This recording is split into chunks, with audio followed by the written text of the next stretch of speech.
sur notre plateau pour un nouvel entretien autour du programme L'Avenir en commun. J'ai le plaisir cette fois de recevoir Christophe Prudhomme. Bonjour Christophe. Bonjour. Merci d'être là. Tu es médecin urgentiste au SAMU 93, porte-parole de l'Association des médecins urgentistes de France et membre du Parlement de l'Union populaire. Tu es également l'auteur du guide poche Urgence qui a été publié en 2020. Pour commencer, je vais citer ta consoeur Sabrina Ali Ben Ali qui a dit en 2019 dans une interview pour Regard, alors qu'une grève des personnels de l'hôpital commençait pour demander plus de moyens et plus d'effectifs, je crois qu'il n'y a pas encore de prise de conscience réelle de la gravité. Elle parlait donc des gens, de l'opinion publique. Est-ce que maintenant, après le quinquennat de Macron et après une pandémie mondiale, cette prise de conscience de l'état de l'hôpital public et de notre système de santé est devenue réelle d'après toi ? Oui, je pense que la population s'est rendue compte que l'hôpital public était à l'os. Il a fallu quand même une mobilisation au-delà du raisonnable des personnels. Il faut savoir que l'hôpital a tenu uniquement parce qu'on a fait des heures supplémentaires, on a rappelé les retraités et on a arrêté les études pour les étudiants pour qu'ils viennent remplacer le personnel qui manquait. Donc le système n'a tenu que grâce à cette mobilisation.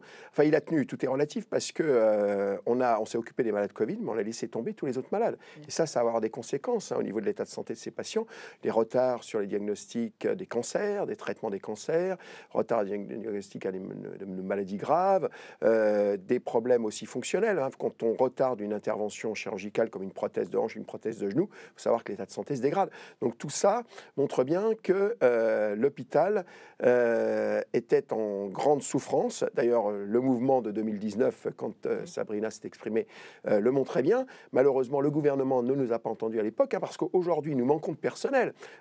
Olivier Véran et Emmanuel Macron expliquent la crise de l'hôpital parce qu'on n'aurait pas assez de personnel. Mais enfin, je rappelle que si on nous avait écoutés en 2019, pour former une aide-soignante, il faut 1 an. Pour former une infirmière, il faut 3 ans. Pour les médecins, il est clair qu'il faut beaucoup plus de temps, mais rien n'a été fait pour soulager les médecins de tâches inutiles. Là, l'administration, on est obligé de coder à l'hôpital. On chiffre aujourd'hui le temps de travail des médecins inutiles à environ 25%. 25% de temps de travail. Donc ça veut dire qu'on peut augmenter le nombre de médecins disponibles de 25% immédiatement en attendant qu'on forme plus de médecins d'ici 2030. Donc la prise de conscience dans l'opinion publique, donc, tu l'as ressenti même en tant que médecin urgentiste, dans ton métier, dans ton quotidien, et aussi pour les soignants. Par exemple, il y a eu des primes que le gouvernement a distribuées récemment. Est-ce que du coup, il y a quand même cette mobilisation qui est... Alors le problème, c'est que les revendications en 2019, elles étaient autour de 3 axes. Des effectifs supplémentaires, là le gouvernement 0, des augmentations de salaire, on n'a pas eu d'augmentation de salaire, on a eu des primes. Et encore, tout le monde ne les a pas eues, il a fallu se battre pour ce qu'on appelle les exclus du Ségur. Donc toutes les semaines, il y a eu des manifestations devant le ministère depuis maintenant plusieurs mois.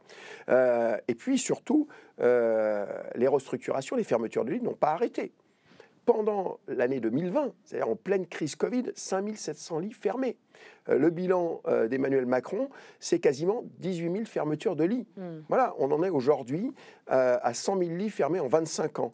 Ce qu'on appelle l'ambulatoire, on dit voilà, on n'a pas besoin, oui, effectivement, pour une petite partie des patients, pour de la chirurgie simple, il n'y a pas besoin d'être hospitalisé pendant une semaine. Mais on a un vieillissement de la population. Quand les personnes âgées arrivent à l'hôpital, enfin quand on est âgé, c'est au-delà de 50 ans. Au-delà de 50 ans, on commence à avoir des maladies chroniques. Et quand on a un problème avec une maladie chronique, et souvent on a plusieurs maladies chroniques, le diabète, l'insuffisance cardiaque, l'insuffisance respiratoire, on a besoin d'un lit. Et on n'a plus ces lits. Et c'est la raison pour laquelle les gens stagnent aux urgences sur des brancards et que certains même décèdent sur ces brancards, ce qui est particulièrement scandaleux dans un pays comme la France qui se dit une des premières puissances mondiales. Alors justement, je vais te poser des questions sur ces fermetures de lits. Donc de 2007 à 2021, comme tu l'as dit, donc 17 600 lits d'hôpitaux ont été fermés. C'est des chiffres dont on parle souvent. Ça, c'est des chiffres de la statistique annuelle des établissements de santé. Oui, donc ce n'est pas les chiffres de la France insoumise ou de la CGT ou je ne sais pas de quel gauchiste. Non, c'est les chiffres du ministère. Voilà. Et c'est des suppressions donc, qui ont eu lieu au cours du quinquennat d'Emmanuel Macron, comme tu l'as dit, mais en réalité, c'est des fermetures, ces fermetures de lits s'inscrivent dans un mouvement plus général de réduction du nombre de lits, quoi. Oui, tout à fait. Et ce qui est plus grave aujourd'hui, c'est que là, comme on manque de personnel, moi, dans mon établissement, Seine-Saint-Denis, ce sont 3 hôpitaux, nous avons 20% des lits fermés par manque de personnel. Voilà. Il manque 1500 infirmières à l'assistance publique sur des postes budgété, hein, c'est pas sur les effectifs qu'on souhaiterait avoir. Hein, donc la situation est dramatique aujourd'hui. Donc on a besoin de mesures de rupture pour pouvoir régler ce problème. La première mesure que l'on demande aujourd'hui, c'est un plan massif de formation de personnel de santé.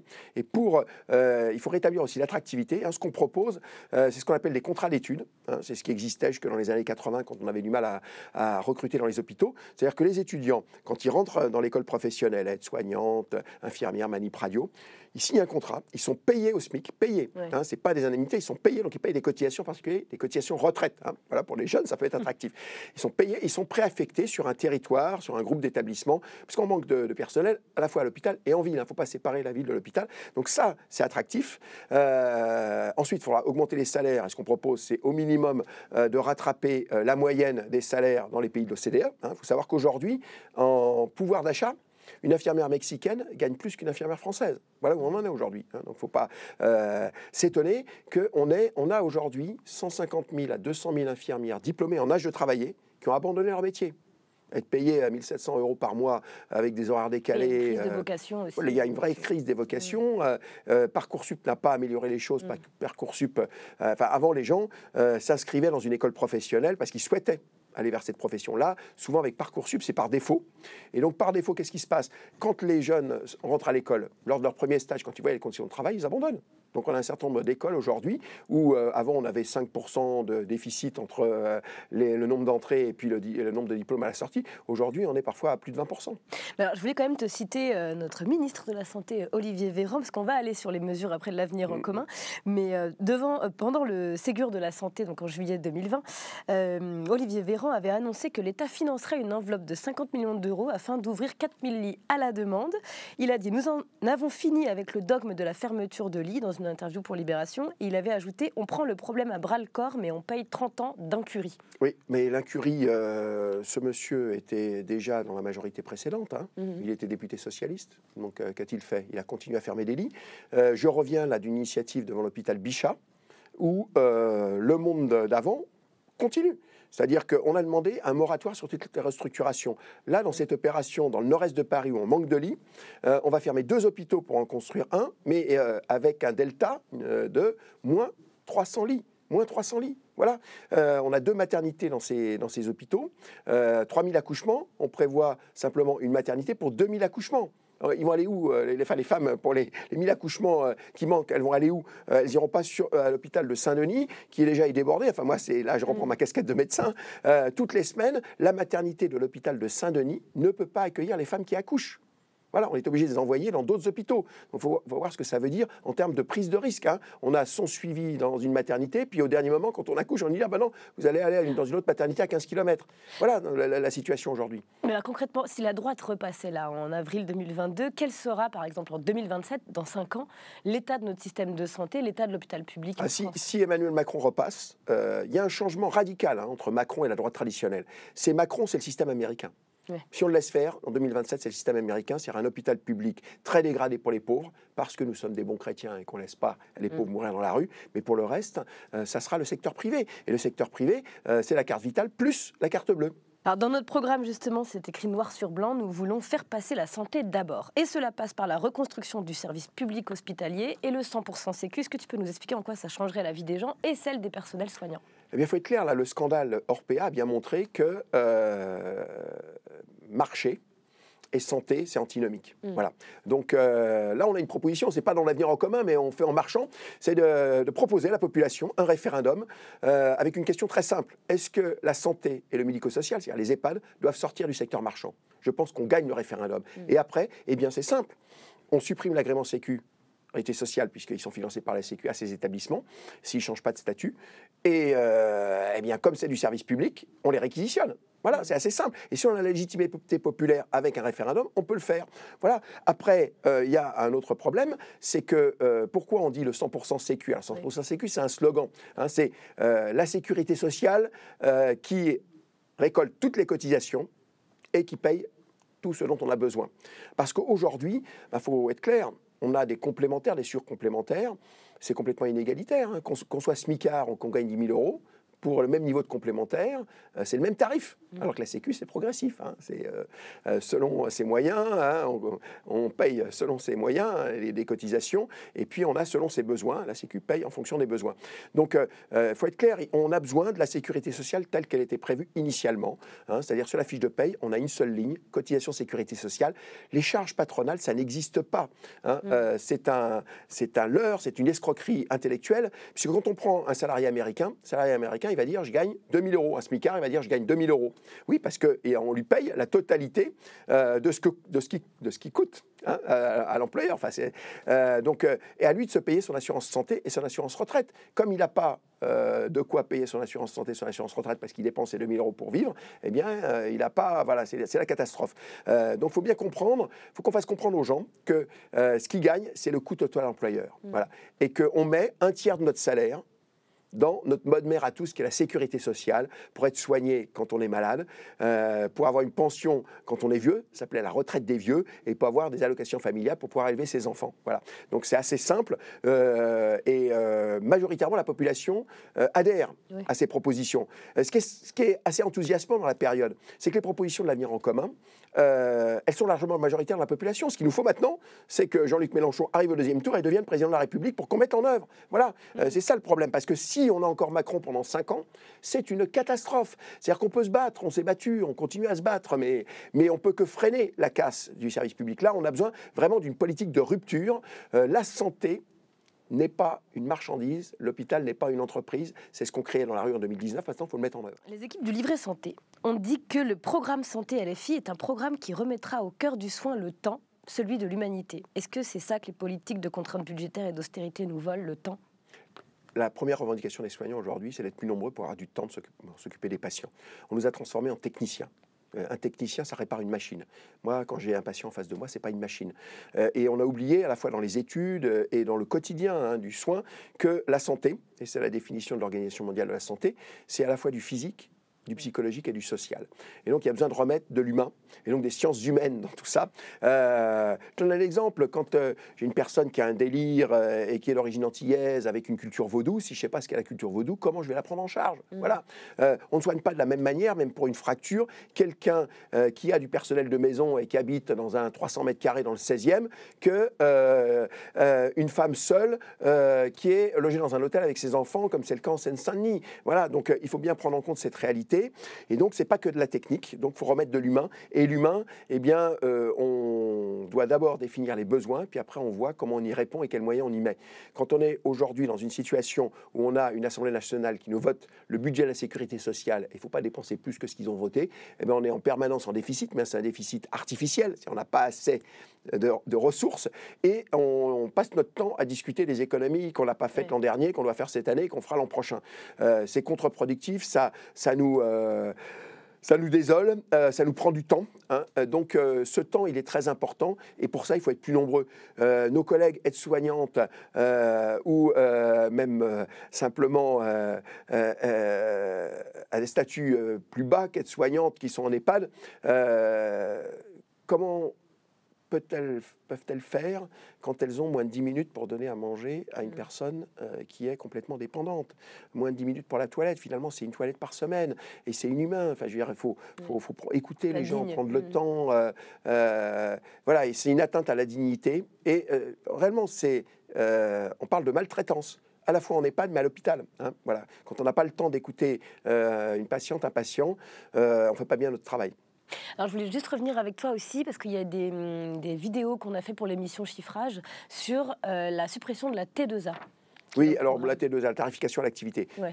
Ce qu'on souhaite aujourd'hui, c'est plus avoir une logique productiviste. Hein. La rémunération à l'acte, hein, quand on paye un acte, c'est productiviste. Il y a des malades rentables, parce qu'il y a des actes qui sont bien payés, et puis il y a des malades non rentables. Et ben non, on ne peut plus travailler comme ça.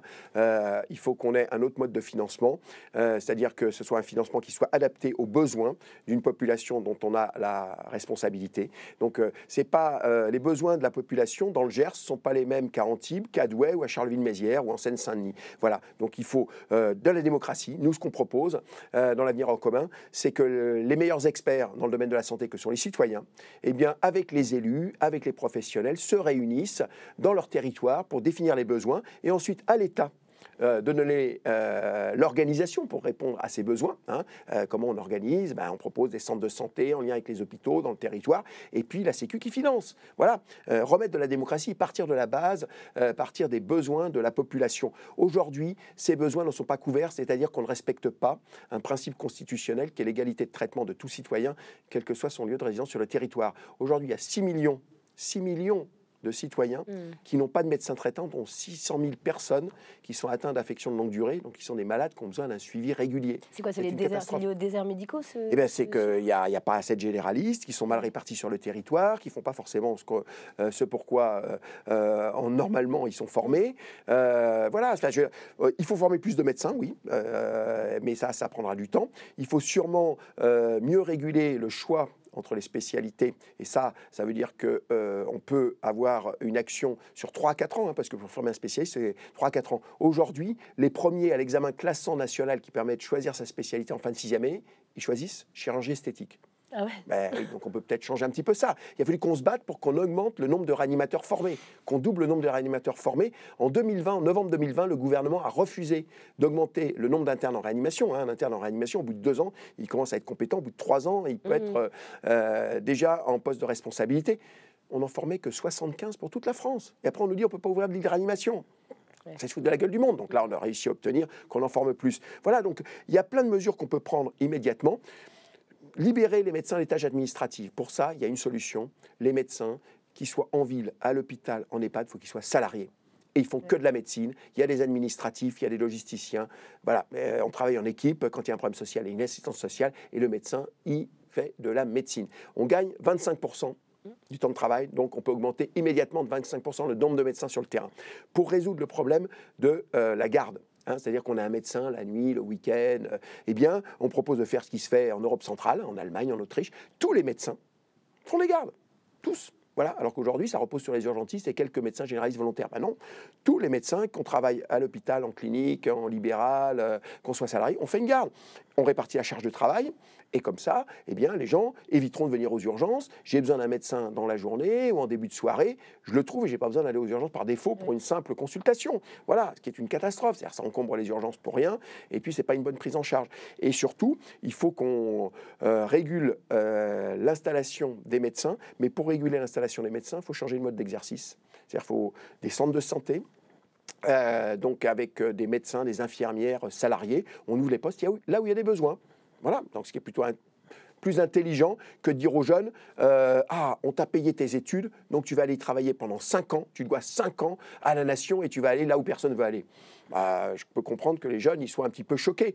Il faut qu'il y ait un équilibre entre les besoins de la population et puis les aspirations aussi légitimes des personnels de santé, des soignants, des médecins. Mais un équilibre. Aujourd'hui, il n'y a pas d'équilibre. C'est ça le problème. C'est qu'aujourd'hui, on privilégie la médecine libérale, donc les médecins au détriment de la population. Il faut qu'on sorte de ce schéma de la médecine libérale avec la liberté d'installation, la rémunération à l'acte. Mais non, il faut qu'on sorte de ça. Donc oui, ça peut paraître révolutionnaire, sauf qu'aujourd'hui, eh bien, 80% des jeunes médecins plébiscite le salariat. Donc il reste 20%, mais 80%. Pourquoi ? Parce qu'il y a une évolution sociologique. 2 tiers des jeunes médecins sont des femmes. Ouais. Et eh bien, elles comprennent l'avantage d'être salariées quand on veut un temps partiel.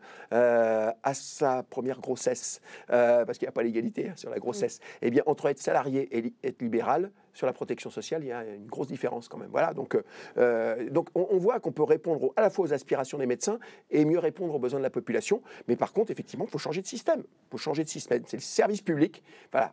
Si on veut résumer l'avenir en commun, c'est la santé relève d'un service public pour la ville et pour l'hôpital, et c'est financé intégralement par la sécurité sociale qui collecte l'ensemble des cotisations. Il n'y a plus d'assurance maladie complémentaire, on va vers l'extinction des assurances maladie complémentaires. Alors oui, ça prendra un petit peu de temps, mais pas tant de temps que ça, parce que finalement le fruit est mûr. Voilà. Ce que la crise a montré, c'est que tout ce qu'on disait, qui paraissait révolutionnaire, moi le premier, on me disait « Oh là là, tu veux étatiser la médecine, revenir à l'Union soviétique, tu as vu ce que ça a donné, c'était un échec. » Non. Nous, on est sur des principes. C'est l'humain d'abord, c'est le service public d'abord, et c'est notre bonne mère à tous, la sécurité sociale, et non pas les assurances. Merci Christophe Prudhomme, on s'arrêtera là-dessus, c'est parfait. Le livret santé d'ailleurs est sorti, il s'appelle « Soigner notre système de santé pour notre bien commun ». Merci beaucoup d'avoir regardé cet entretien, n'hésitez pas à partager sur YouTube, Facebook, Twitter, Instagram. Merci, au revoir.